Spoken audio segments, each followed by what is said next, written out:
Hello guys. అరెరే! Starting first ఫోటోనే ఈమెదెందుకు పెట్టావురా వీడియోలో అని అనకండి. ఎందుకు పెట్టానో చెప్పేస్తా. సో, స్టార్టింగ్ ఎపిసోడ్ స్టార్ట్ అవ్వగానే మన యష్మికి, సోనియాకి మధ్యలో అయితే గొడవ స్టార్ట్ అయింది. ఆల్రెడీ మనకు తెలిసిందే నామినేషన్స్‌లో ఫుల్‌గా తిట్టుకున్నారు ఒకరినొకరు. బట్ ఫుల్‌గా ఎక్స్‌పోజ్ చేసిందండి యష్మి గూడా. సో, ఎందుకు ఈ మాట అంటున్నాను? ఎందుకు అంత ఎక్స్‌పోజ్ అంటున్నావు? ఎవరిని ఎక్స్‌పోజ్ చేశారు? సోనియా చేసిన తప్పేంటి? ఎందుకు అంత నెగటివిటీ స్ప్రెడ్ చేస్తున్నారు బయట అది ఇది ప్రతి ఒక్కటి ఈ వీడియోలో అయితే మనం చెప్పుకుందాం. సో, నార్మల్‌గా మీరు ఈ 4 వీక్స్ ఆట చూసినట్లయితే మీకు అర్థమయ్యేది ఒకటేనండి.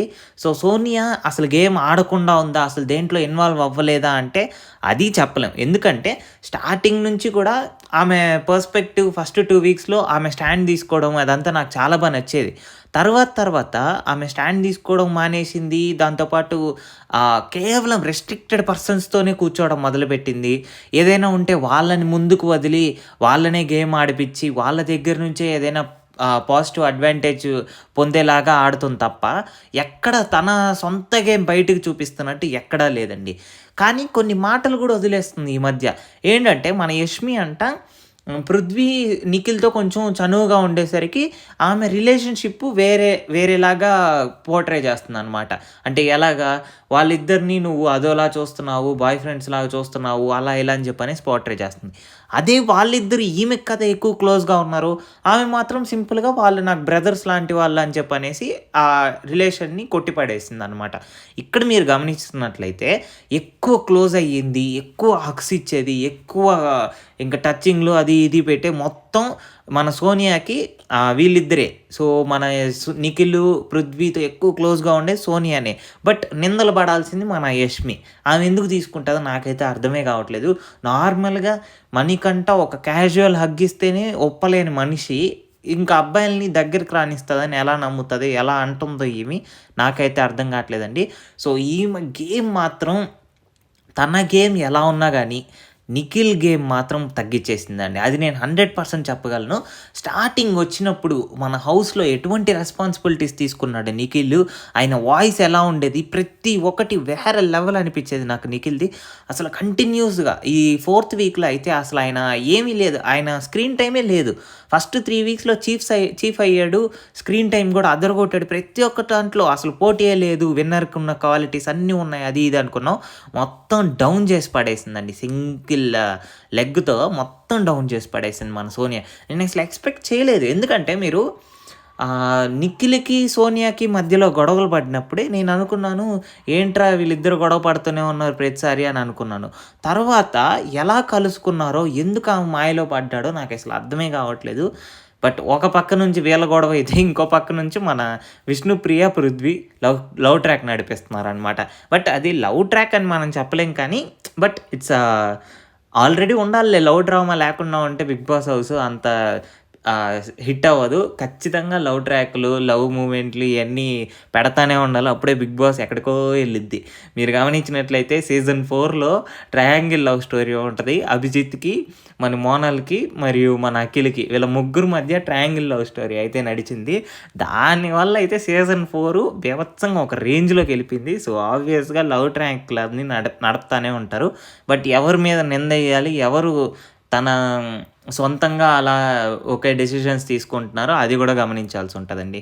సో, 'బిగ్ బాస్' ఇప్పుడు కొత్తగా ఏం లేదు. ఇది ఆల్రెడీ పోయిన మీరు కొన్ని సీజన్స్ చూసినట్లయితే ఈ ప్రక్రియ ఆల్రెడీ జరుగుతూ ఉంటది. కాకపోతే అక్కడ కెప్టెన్స్‌ని డిసైడ్ జేస్తారు. ఇక్కడ చీఫ్స్‌ని డిసైడ్ జేస్తున్నారు అంతే. పేరు మాత్రమే తేడా. సింపుల్ అండి. ఆల్రెడీ ఒక చీఫ్ ఉన్నారు మన నిఖిల్.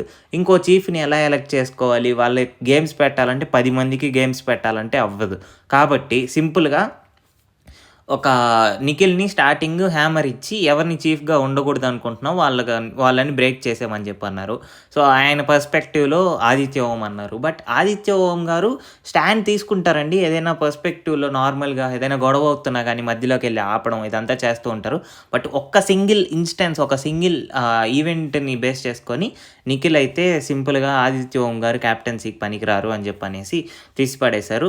బట్ నేను ఒకటి ఎక్స్‌పెక్ట్ చేయిందేంటంటే నెక్స్ట్ కంటెండర్‌గా తీసి పడాల్సింది ఆ హ్యామర్‌ని ఎవరైతే ఫస్ట్ టచ్ చేస్తారో వాళ్ళైతే తీసేస్తారు. ఆదిత్య ఓం ఎప్పుడైతే ఆ హ్యామర్‌ని పట్టుకున్నారో నేను ఎక్స్‌పెక్ట్ చేసింది మేబీ ప్రేరణకైనా, లేదంటే యష్మి గౌడకైనా, లేదంటే నబీల్‌కైనా ఇస్తారేమో ఆ హ్యామరు. సో, వాళ్ళకిచ్చి వాళ్ళ కంటెండర్‌షిప్‌ని ఇంకా స్ట్రాంగ్ చేస్తారేమో అని ఎక్స్‌పెక్ట్ చేశాను. అనూహ్యంగా పృథ్వీకిచ్చారండి. నేనసలు ఎక్స్‌పెక్టే చేయలేదు పృథ్వీకి ఎందుకిచ్చారు ఆ హ్యామరు అని చెప్పనేసి.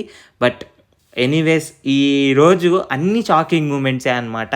సో, ప్రతి ఒక్క హ్యామరు తీసుకున్న ప్రతి ఒక్కరు షాకింగ్‌గా వాళ్ళ ఫ్రెండ్స్‌ని కంటెండర్‌షిప్‌లో నుంచి తీసేశారు. నేనసలు ఎక్స్‌పెక్టే చేయలేదు. ఎందుకంటే సో, ప్రతి ఒక్కరికి చీఫ్ అవ్వాలని ఉంటది గదా! కానీ వాళ్ళ ఫ్రెండ్స్‌ని వాళ్ళే సొంతంగా ఎందుకు చీఫ్ కంటెండర్‌షిప్‌లో నుంచి బయటికి తీసేశారనేసి అర్థం కాలేదు స్టార్టింగ్. తర్వాత వాళ్ళ స్ట్రాటజీ నాకు కొంచెం అర్థమైందండి. ఏంటంటే సో, ఆల్రెడీ మనకు తెలిసిందే నబీల్‌కి, సోనియాకి మధ్యలో గొడవ జరుగుతా ఉంది. సో, సోనియాకి ఎక్కువ సార్లు మన నిఖిల్ అయితే సపోర్ట్ చేశారు. ఎందుకంటే వాళ్ళిద్దరూ ఉన్నన్ని రోజులు ఖచ్చితంగా మూల స్తంభాల్లాగా వాళ్ళని వాడుకొని పైకైతే ఎక్కిద్ది. అది వాళ్ళెప్పుడు అర్థం చేసుకుంటారో అప్పుడైతే వాళ్ళ గేమ్ వాళ్ళు సొంతంగా ఆడాల్సుంటది. బట్ ఎనీవేస్ అప్పటి వరకు మన సోనియా అయితే అడ్వాంటేజెస్ ఖచ్చితంగా తీసుకుంటూనే ఉంటది. నాకు అర్థం కావట్లేదు. నిన్ననే చెప్పింది లైక్ నిఖిల్ నువ్వు ఒక్కొక్కరి దగ్గర ఒక్కొక్కలా మాట్లాడుతున్నావు అది ఇది అని చెప్పనేసి. కానీ నిఖిల్ ఇంకా ఎందుకు ఆమెకు సపోర్ట్ చేస్తున్నాడనేది నాకు అర్థం కావట్లేదు. ఆమె నిఖిల్ గురించి పృథ్వీ దగ్గర బ్యాక్ బిచ్చింగ్ చేస్తుంది. పృథ్వీ ఏమనుకుంటున్నాడు? పృథ్వీ పర్స్పెక్టివ్ కూడా మారిపోయింది నిఖిల్ పట్ల. నిఖిల్ అంట నారదుడంట. అంటే ఒకరి దగ్గర ఒక మాట, ఇంకోరి దగ్గర ఇంకో మాట అలా మాట్లాడుతూ పోతుంటాడని. సో, ఇంతమంది నిన్ను బ్యాక్ బిచ్చింగ్ చేస్తున్నా నువ్వెందుకు వాళ్ళతోనే ఫ్రెండ్‌షిప్ చేస్తున్నావు అని నాకైతే అర్థం కాలేదు నిఖిల్ పర్స్పెక్టివ్ మాత్రం. ఇది చాలా షాకింగ్ అనిపించింది ఏంటంటే నైనిక, విష్ణుప్రియ బ్రేక్ చేయడం.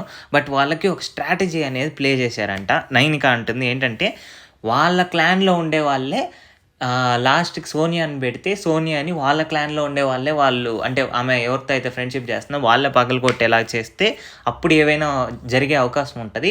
లేకుంటే ఆమె మన క్లాన్‌లో వచ్చి పడతది. మనం తట్టుకోలేము ఆమెని అని చెప్పనేసి ఒక స్ట్రాటజీ ప్లాన్ చేసి అయితే నైనిక విష్ణుప్రియనైతే కంటెండర్‌షిప్‌లో నుంచి తీసేసింది. సో, నేనిక్కడ స్టార్టింగ్ నాకు కూడా కన్‌ఫ్యూజన్ అనిపించింది. ఎందుకంటే వాళ్ళ ఫ్రెండ్స్ కదా! ఎందుకు తీసేస్తది నార్మల్‌గా అంత ఫ్రెండ్‌షిప్ బాండ్ ఉంది ఆమెకి, సీతకి మరియు నైనికకి. ఎందుకు కంటెండర్‌షిప్‌లో నుంచి తీసేస్తది అని అనుకుంటే, తర్వాత వాళ్ళకే ఓకే. ఇలా స్ట్రాటజీ ప్లాన్ చేసాం అది ఇది అని చెప్పనేసి ఆహ్, మాట్లాడుకున్నారు.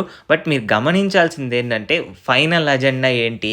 సోనియా వాళ్ళ క్లాన్‌లో ఉండకూడదు. సోనియాకి కెప్టెన్సీ రాకూడదు. అంతే. ఇంకేమీ లేదు వాళ్ళ ఇంటెన్షన్. బట్ ప్రేరణ నాకనిపించింది ఆహ్, చాలా 100% ఇస్తుంది. లాస్ట్ 2, 3 వీక్స్‌గా తన 100% గేమ్స్‌లో గాని, ప్రతి ఒక్క దాంట్లో 100% ఇస్తుంది. సో, చీఫ్ అనేది ప్రేరణ గాని, సీత గాని ఎవరైనా ఒకరైతే బాగుంటది అని అనుకున్నాను. సో, మనం అనుకున్నట్లే లాస్ట్‌లో వాళ్ళిద్దరికే వచ్చింది కాంపిటీషన్. బట్ ఎనీవేస్ మన ఆహ్ నైనిక అయితే తీసుకొని వెళ్ళి సీతకైతే ఇచ్చింది. బట్ సీత నైనికని తీసేసిన దానికి ఒక రీజన్ ఉందండి. ఎందుకంటే ఆల్రెడీ చీఫ్ అయిన వాళ్ళకి అంత త్వరగా చీఫ్ ఆపర్చునిటీ అయితే ఉండదు. ఇటువంటి కంటెస్టెంట్స్ మధ్యలో డిసైడ్ చేసుకోండి అని చెప్పి పెట్టినప్పుడు ప్రతి ఒక్కసారి ఎవరైతే ఆల్రెడీ చీఫ్ అయ్యారో వాళ్ళని ప్రతి ఒక్కసారి తీసేస్తూనే ఉంటారు. మనం బాధపడినా, బాధపడకపోయినా మన ఫ్రెండ్స్ అయినా గానీ మనల్ని తీసేస్తా ఉంటారు. దానికైతే అడ్జస్ట్ అవ్వాలి ఖచ్చితంగా.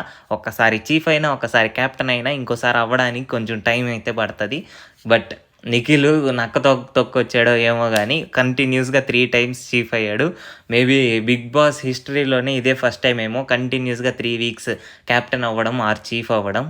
బట్ నాకు క్యాప్టెన్సీ అనేది కొంచెం హై లెవెల్‌లో అని అనిపిస్తుంది. ఎందుకంటే చీఫ్స్ ఇద్దరుంటారు, ముగ్గురుంటారు ప్రతి వారం అని చెప్పంటే దానికుండే వాల్యూ తగ్గిపోతుందనమాట. అప్పుడైతే కేవలం ఒకే కెప్టెన్ ఉంటాడు. కెప్టెనే అందరు కంటెస్టెంట్స్‌ని నడిపిస్తా ఉన్నాడు కాబట్టి అప్పటిదే నాకు చాలా నచ్చింది. బట్ ఏదో కొత్తగా ట్రై చేద్దాం. ఇద్దరు చీఫ్‌లు, ముగ్గురు చీఫ్‌లు ఒక వీక్‌కి అది ఇది అని చెప్పని ట్రై చేస్తున్నారు. ఓకే. ఎంతవరకు హిట్ అవుతదని చెప్పనేసి మనం రాను పోయే ఎపిసోడ్స్‌లో అయితే చూడాలి. మరి నెక్స్ట్ సీజన్ గూడా ఇలానే ఉంటదా లేదో గూడా మనకు డౌటే. బట్ లాస్ట్‌లో నైనికాని కంటెండర్‌షిప్‌లో నుంచి తీసేసింది గదా! ఈమె గూడా రివెంజ్ చేసుకునిద్దా అని అనుకున్నాను. బట్ అక్కడైతే ఫ్రెండ్‌షిప్ అయితే చూపిచ్చింది. నేను చాలా కనెక్ట్ అయ్యాను. ఎందుకంటే మనల్ని తీసేసినప్పుడు మనకు ఆ బాధ ఉంటది. రివెంజ్ అనేది వెంటనే చూపిస్తారేమో అని ఎక్స్‌పెక్ట్ చేశాను. బట్ లేదు, డైరెక్ట్‌గా ఇంక తీసుకొనెళ్ళి సీత చేతిలో అయితే పెట్టేసింది. సీత అయితే ప్రేరణని కంటెండర్‌షిప్‌లో నుంచి తీసేసింది. ఫైనల్‌గా ఆమె చీఫ్ అయితే అయిపోయింది. సో, వెల్ డిజర్వ్డ్ అని చెప్పాలి సీతకైతే. ఎందుకంటే నేను చూసినంత వరకు మొత్తం 100% ఎఫర్ట్స్ పెడుతుంది గేమ్స్‌లో కూడా. ఇంకోటేంటంటే తనకు ఆ మెచ్యూరిటీ ఉంది. ప్రతి ఒక్కరికి సజెషన్స్ ఇవ్వడం. నువ్వు ఇలా ఉంటే బావుంటది, అలా ఉంటే బావుంటది అని చెప్పనేసి తన ఓన్ సజెషన్స్ ఎవరికైనా కావాల్సినప్పుడు సజెషన్స్ ఇవ్వడం. మెచ్యూరిటీ ఉంది. మన ఇంకో చీఫ్ నిఖిల్ ఏమో స్టార్టింగ్ 2-3 వీక్స్‌లో చూసిన నిఖిల్‌లా లేడు. అదైతే హౌస్‌మేట్స్ అందరూ మాట్లాడుకుంటున్నారు. నీ వాయిస్ ఎక్కడయింది? నీ వాయిస్ ఎక్కడికెళ్ళింది? ఇంతకుముందు ఎక్కడో ఉండేవాడివి, ఇప్పుడు తగ్గిపోతున్నావు అది ఇది అని చెప్పన్నారు.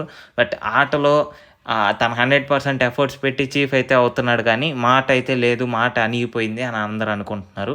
సో, ఓటింగ్స్‌లో మీరు ఎవరికి ఓటేస్తారో కామెంట్‌లో తెలపండి. మరిన్ని బిగ్ బాస్ అప్డేట్స్ కోసం మన ఛానల్‌ని సబ్స్క్రైబ్ చేసుకోండి.